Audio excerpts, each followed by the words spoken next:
Today we're going to look at child marriage in depth in Islamic sources. We will start by looking at the Quran, Tafsirs, the four main schools of Sunni jurisprudence, Shia sources, fatwas, and more. I want to clear up any confusion regarding this topic. Therefore, by the end of this video, I believe everyone will have a really deep understanding regarding child marriage in Islam. All sources used in this video will be linked in the pinned comment below. Divorce is lawful in Islam and regulated very clearly. In Quran 2:228, we are told divorced women have to execute the waiting period, the iddah, of 3 menstrual cycles before they are allowed to marry again. The main purpose is to remove any doubt with regards to a child's paternity. Quran 33:49 expands on this ruling by stating there is no waiting period for women who didn't have intercourse in their marriage. Therefore, if a woman observes the iddah, we are allowed to conclude two things. The first being she was married and she had intercourse inside of her marriage. This created a problem, because what about those wives who don't menstruate? How would they observe the iddah of 3 menstrual cycles? We find our answer in Quran 65:4. As for your women who have the spirit of further menstruating, if you are in doubt, the period shall be 3 months. And those who have not yet menstruated, and those who are with child, their term is when they bring forth their burden. There are 3 categories in this verse: older women who no longer menstruate after reaching menopause, young girls who haven't menstruated yet at a young age, and those women who are pregnant. The iddah is only performed by females who are married and consummated their marriage, as we saw before. So we can know for sure that the second category of those who have not menstruated as yet were married and their marriages were consummated. The plain and clear reading of the text is that the second category is referring to young girls who have not menstruated yet due to minority of age. We first need to define puberty before proceeding any further. Puberty is a process that takes years to complete and divided across 5 stages. Tanner stage 1 is when the brain is starting to send signals to your body to prepare for changes, usually after a girl is 8 years old. Tanner stage 2 is when physical developments take place. Breasts start to change and small pubic hair starts to grow, usually when a girl is between 9 and 11 years old. Tanner stage 3 is the point where physical changes become more obvious, which includes armpit hair, acne, height growth, hips and thighs changing, breast and pubic hair change, usually when a girl is around 13 years old. Tanner stage 4 is the time when breasts become fuller shape and you get the first menstrual cycle, usually between 12 and 14 years old. Tanner stage 5 is the last stage, marking the end of reaching puberty. All the previously discussed changes become parallel to how we expect adult bodies to look like and function, with only minor changes, usually when a girl is 15 years old. This brings me to an important point. Islam doesn't recognize the process of puberty. The signs for a girl that have reached puberty in Islam is mainly the pubic hair, the first menstruation, or being pregnant. The small pubic hair in Tanner stage 2 won't trigger the status of puberty in Islam, as Ibn Qudama wrote. Fine hair is of no significance because it grows in the case of a small child. In more simpler terms, in Islam, Tanner stage 3 or stage 4 would generally be considered the point girls should reach puberty instead of stage 5. So when Muslims claim that Quran 65:4 includes pubescent girls not menstruating due to young age, in the Islamic view of puberty they could technically be considered right. If a girl is in Tanner stage 3 with the sufficient amount of pubic hair, she is considered to have reached puberty without having her first menstrual cycle, which would mark Tanner stage 4. So Quran 65:4 could include young girls, who Muslims regard as pubescent, which modern-day scientists would consider to still be going through the process of puberty and not having completed puberty yet. Lastly, Quran 65:4 is not restricted to Tanner stage 3 girls. To understand this visually, I used the Tanner stages and plotted it according to modern-day ages we would expect girls to go through them. Each person's body is different and ages vary. I am merely explaining the concept. If we assume the girl reached Tanner stage 3 at the age of 12 and have sufficient amount of pubic hair, in Islam she is considered to have reached puberty. Muslims would like to believe that the second category of females in Quran 65:4 is restricted to the gap between stage 3 and 4, because those would be considered too young to menstruate, yet having reached puberty in Islam. But this is wishful thinking. The verse is simply referring to girls who are before the age of menstruation and not referring to puberty whatsoever. Even if it was restricted to Tanner stage 3 girls, it still drastically increases the risk of problems during childbearing, both for the mother and the child, which is extremely dangerous to justify. We are now going to look at how the most highly respected scholars in Islamic history understood this verse. Not only do they affirm Quran 65:4 refers to girls before the age of menstruation, they use the Arabic word for young that can only be used for prepubescent children, not pubescent females. The Islamic text of Ashab al-Nuzul gives us the context behind the Quran's verses and states that the people asked Muhammad about the verses regarding old women, pregnant women, and those girls who are too young, who hasn't started menstruating yet. In Tafsir al-Jalalain, we also read Quran 65:4 includes girls who have not menstruated to the young age. Ibn Kathir, the same for the young who have not reached the age of menstruation. At-Tabari, the same applies to the Iddah for girls who did not menstruate because they are too young, if their husband divorced them after consummating marriage with them. Al-Qurtubi, meaning the young girl. Al-Zamakhshari, those who haven't menstruated are young girls. Firuzabadi, those who did not menstruate due to their young age. Tabrasi, they are those who haven't reached the age of menstruation. Shafqani, they are young and have not reached the age of menstruation. Abu Hayyan, denotes those who did not menstruate because of being young. In Sahih Bukhari, we read about Muhammad's marriage with Aisha at the age of 6 and the consummation of the marriage at the age of 9. Bukhari names the chapter heading, giving one's young children in marriage. Bukhari himself commented on this hadith and says, by the words of Allah, that also applies to those who have not yet menstruated, and they made the iddah of a girl before puberty 3 months. Bukhari himself quoted Quran 65:4 in order to validate Muhammad consummating his marriage with Aisha, a prepubescent little girl.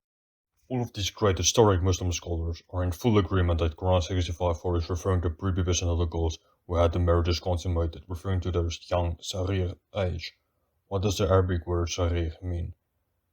In Lane's lexicon, we read that the word is applied to a human being, a child, i.e., one who has not yet attained puberty. Furthermore, the Encyclopedia of Jurisprudence states, idiomatically speaking, it is a description that applies to a human being from the day he was born until he reaches puberty. Hence, it is unlawful for a girl who has reached puberty to be called young.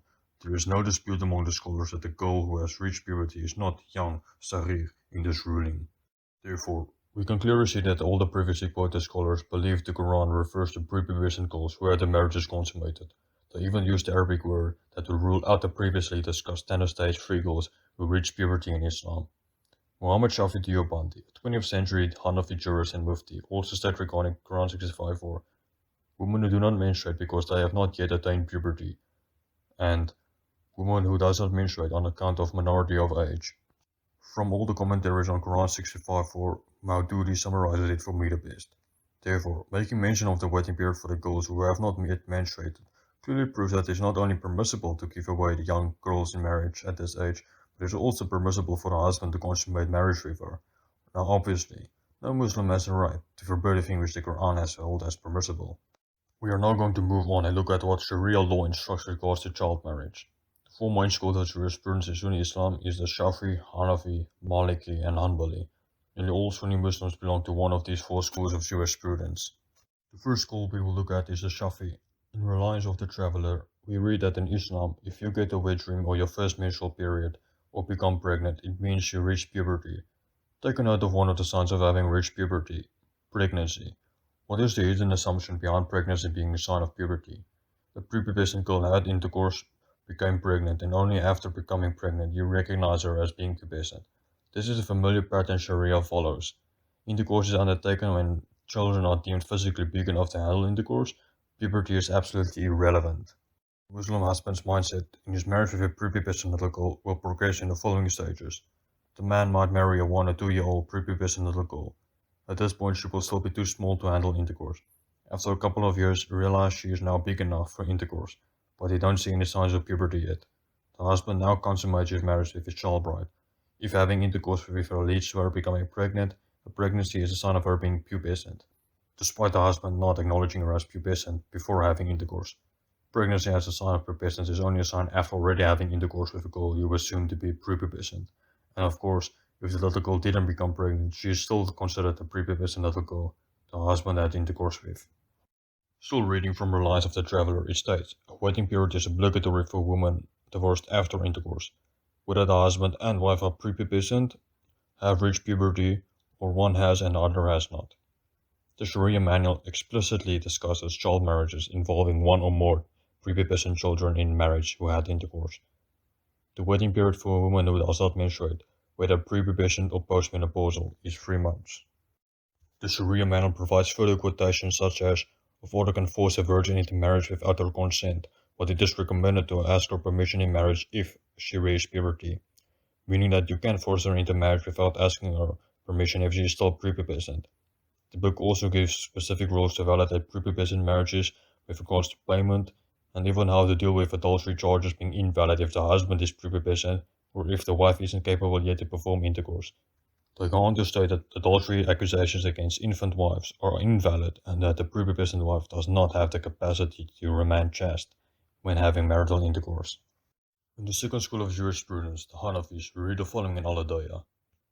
They stipulate conditions under which marriage is allowed with prepubescent children, and then the book proceeds by stating you aren't allowed to force an adult virgin into marriage without their consent, but that Al-Shafi did allow it. Al-Adaya confirms that they, along with the Shafi, can force prepubescent virgin girls into marriage without their consent. It continues, the marriage of minor children by the guardian is allowed, irrespective of them being virgins or not. The Malikis disagree regarding people other than a father or grandfather being allowed away the prepubescent children, as well as regarding marrying away non-virgin prepubescent girls.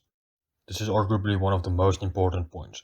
Muslim scholars disagree which legal guardians can give away their prepubescent children in marriage, and whether or not prepubescent children being non-virgins from a previous marriage can be given away in marriage without their consent a second time. There is absolutely no disagreement whatsoever that child marriage and consummation is allowed, and unanimously allow prepubescent virgin girls to be married without their consent. The Hanafi state that prepubescent children given in marriage by their father or grandfather have no option to annul the marriage upon attaining puberty, but are allowed to annul the marriage if a guardian other than the father or grandfather gave them away in marriage prior to attaining puberty. Lastly, the Al-Adaya provides numerous quotations dealing with prepubescent boys and girls in marriage performed intercourse. Previous citations already proved our point conclusively, so there is no need to discuss each of these references on screen in detail. Feel free to pause the video if you would like to read any of these quotations. We can now move on to Mukhtasar al-Qudri, another Sharia manual by the Hanafi school. Divorce and adultery accusations are regulated that involve prepubescent children, as well as the option to annul a marriage after you reach puberty. The Sharia manual also repeats the meaning of Quran 65:4, as we've already discussed, and mentions prepubescent husbands who died leaving their wives as widows. The book also explicitly states that the marriage of prepubescent girls and boys are permitted even if the prepubescent girl had intercourse in a previous marriage. We continue reading about prepubescent children in marriages on numerous occasions in Mukhtasar al-Qudri. Finally, one of the signs that a boy has reached puberty is when he causes pregnancy through sexual intercourse, with one of the signs being that the girl reached puberty is her becoming pregnant through intercourse. We've already discussed this logic earlier in detail when we looked at the Shafi'i school of jurisprudence. This concludes Mukhtasar al-Qudri and the Hanafi school of jurisprudence. So far, we can conclude without any doubt that the Shafi'i and Hanafi schools allow child marriage and consummation. We will now look at the third major school of jurisprudence in Sunni Islam, the Maliki. In the Risala, a treatise on Maliki fiqh, we read that children can't initiate a divorce. It continues. A father can't force his virgin daughter into marriage without her consent, even if she is an adult. The words even if indicate that forcing prepubescent virgin girls into marriage without their consent is also allowed in the Maliki school. But proof of this deduction will be shown soon. The Malikis also understand Quran 65:4 to refer to prepubescent child brides who had their marriages consummated, and this is also confirmed by Malik himself in Muwatta Malik, where he mentions wives who mourn their dead husbands and includes young girls who haven't started menstruating yet. The fourth and final major school of jurisprudence in Sunni Islam is the Hanbali. In Shah Umda al-Fiqh, we read that the father can force prepubescent children in marriages without their consent, while other guardians are forbidden to do so. Remember what I noted earlier in the video. The scholars only debate which legal guardians are allowed to give away prepubescent children in marriage. None of them object to the practice of child marriage and consummation itself. We conclude this book by reading that it is permissible for slave owners to give pubescent and prepubescent female slaves, as well as prepubescent male slaves, away in marriage without their consent. In the book Chapters on Marriage and Divorce, Responses of Ibn Hanbal, we read the following. Fathers can give their prepubescent daughters in marriage without their consent, and have no option to annul the marriage in the future. Ahmad Hanbal also gives regulations regarding ablution after intercourse involving minors, and the marriage between two pubescent children is discussed. Ahmad Hanbal is quite adamant that only a father can give his prepubescent daughter in marriage. Hanbal was asked regarding the istibra. The istibra is the period of time during which a man may not sleep with a female slave he has just bought. It is meant to prevent doubts over a child's paternity in case a slave girl falls pregnant shortly after being bought by a new master. Hanbal says that you have to abstain from sexual intercourse for 3 months with a prepubescent slave girl who isn't old enough to menstruate yet. I think that's worth repeating a second time. Hanbal states that you have to abstain from sexual intercourse for 3 months with a prepubescent slave girl who isn't old enough to menstruate yet. You're no longer dealing with only child marriage and intercourse with children. We are taking an even darker turn now. Ahmed Hanbal allows child sex slavery. Child sex slavery is not unique to the Hanbali school, but actually unanimously allowed among all four schools of jurisprudence. In the Encyclopedia of Fiqh, we read regarding the issue for free women and slave women, whether they are too young or too old to menstruate. The Hanafi and Shafi'i believe the istibra should be 1 month, while the Hanbali believe it should be 3 months. And the Maliki gives opinions ranging between 1 and 3 months. But all four schools of jurisprudence allow the intercourse with child slaves. In Sahih Bukhari, Muhammad sent Ali ibn Talib to collect the 1/5 of the war booty that goes to Muhammad. Ali goes to collect the war booty and takes a slave girl among the war prisoners and has sex with her. Another man named Buraida is furious with Ali about this, because Ali took from Muhammad's share and also because Ali had sex with a slave girl without observing the istibra. We can find the background of this hadith in Fath al-Bari, the most highly respected hadith commentary in history by one of the all-time great scholars, Ibn Hajar al-Asqalani. Ali was blamed for having intercourse with the slave girl without observing the istibra and also for the share that he took for himself. Now, the first allegation is defensible, as she was a virgin and not pubescent, and thus she did not have to observe the istibra, in accordance with the practice of many companions before him. Ibn Hajar al-Asqalani tells us very important things here, the first being, the slave girl Ali had sex with was a prepubescent virgin, and having sex with prepubescent slave girls was a practice done by many of the companions before Ali. It's also important to note that Buraida was only angry at Ali for not observing the istibra, not at the fact that he had sex with a prepubescent slave girl. Ibn Hajar himself outright defends the practice of having sex with prepubescent slave girls without observing the istibra. So not only did the companions have sex with prepubescent slave girls, it was also deemed permissible. In the hadith collection Musannaf ibn Shayba, we find two hadiths regarding the istibra and prepubescent slave girls. Ikrima al-Barbari, a companion of Abdullah ibn Abbas, says there is nothing wrong with fondling a prepubescent slave girl, but appears to support the idea of observing the istibra. Iyas bin Uwayyah disagrees with Ikrima and says that there is nothing wrong with observing a sexual act upon a prepubescent slave girl without observing the istibra. To conclude the discussion about observing the istibra regarding prepubescent slave girls, there are some disagreements. The four schools of jurisprudence, Buraida and Ikrima, supports the idea of observing the istibra, while Ibn Hajar, Muhammad's companions, Iyas Muwayya, and Khattabi says that the istibra is not required. Something that all unanimously agreed upon is that you are allowed to have intercourse with prepubescent slave girls. Back to our main discussion, Ibn Hajar al-Asqalani supports the following statement of Ibn Battal in Fath al-Bari. Muslim schools of jurisprudence unanimously allow the marriage of young girls, even if they were still babies in the cradle, but intercourse cannot occur until the girl is ready for penetration. Ibn Hajar confirms two things, the first being that child marriage is unanimously allowed among the Muslims, and the second being that intercourse is only determined by her being physically big enough to be entered upon, with no regards paid towards her reaching puberty. The distinguished jurisprudence by Ibn Rushd, a Maliki judge, he describes the differences between the different schools of jurisprudence. The first chapter in the second volume is the Book of Marriage. We are going to start reading from page number 4 until 7. It is agreed upon that non-virgin pubescent girls need to give their consent in marriage, but they disagreed about pubescent virgin girls and prepubescent non-virgin girls. Ibn Rushd writes that it is a consensus that the father can force prepubescent virgin girls into marriage. The differences that arose on whether or not you can force other categories of women into marriage boils down to the debate on what determines forced consent. Some say it is being prepubescent, while others believe it is virginity or both. The only disagreements regarding forcing prepubescent virgin girls and prepubescent boys into marriages is which legal guardians are allowed to do so. We can summarize the discussion as follows. It is a consensus to force prepubescent boys and prepubescent virgin girls into marriage, but they require the consent of pubescent non-virgin women. They only disagreed about prepubescent non-virgin girls and pubescent virgins, and debated which legal guardians are allowed to force you into marriage without your consent. It is impossible to discuss child marriage without addressing Muhammad and Aisha's marriage. The hadith literature tells us that Muhammad married Aisha at the age of 6 or 7 and consummated the marriage when she turned 9. In Sahih Muslim, we are told that Aisha still had adults with her at the age of 9. This is significant because Ibn Hajar states in Fath al-Bari that dolls and similar images are forbidden in Islam but allowed for prepubescent girls. We can therefore know that Aisha was still a prepubescent girl as she had adults with her at the age of 9 when Muhammad consummated their marriage. In the history of At-Tabari tells us that Muhammad married Aisha when she was so young that she couldn't have intercourse yet. In Al-Sirah al-Nabawiyya by Ibn Kathir stated the fact that Muhammad married Aisha at the age of 6 and consummating the marriage at the age of 9 is not disputed by anyone and is well established in the Sahih collections of traditions and elsewhere. An-Nawawi wrote a commentary in Sahih Muslim called Shah Muslim, and discusses Muhammad's marriage with Aisha. An-Nawawi says this hadith is explicit affirmation of the permissibility of a father marrying off his prepubescent daughter without her consent, which is a unanimous agreement among the Muslims. An-Nawawi addresses which guardians are allowed to do so according to the scholars and the potential annulment of a marriage. An-Nawawi concludes by saying, with regards to the marriage and consummating the marriage with a young married girl, Sarir, if the husband and the guardian agree upon something that won't cause harm to the young girl, then it may be consummated.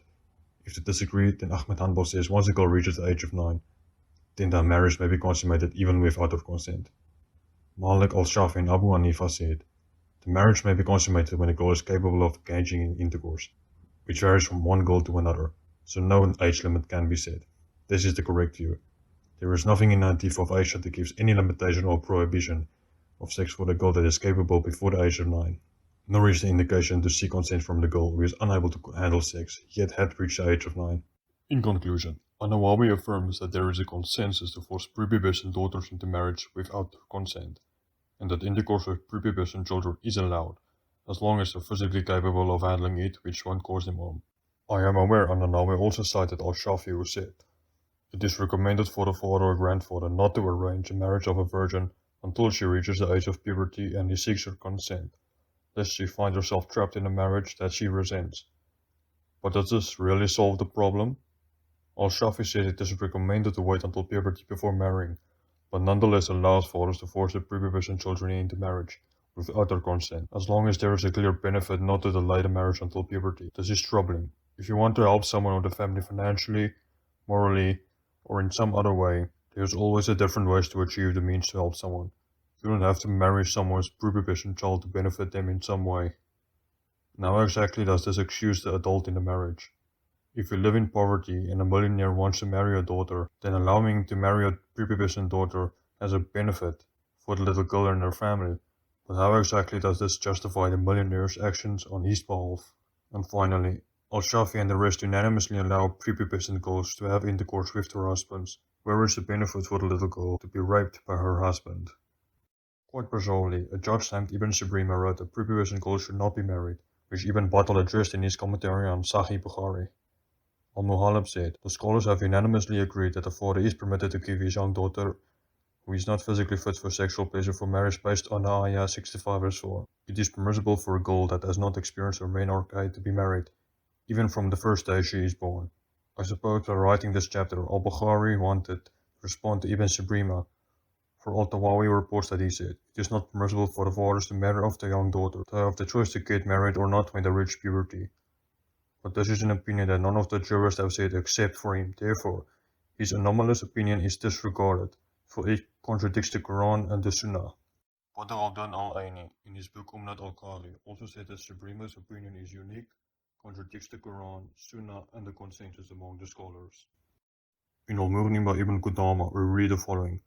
Ibn al-Mundir said, all the scholars from whom we acquired knowledge are unanimously agreed that it is permissible for a father to give his minor daughter in marriage, even if she objects and refuses.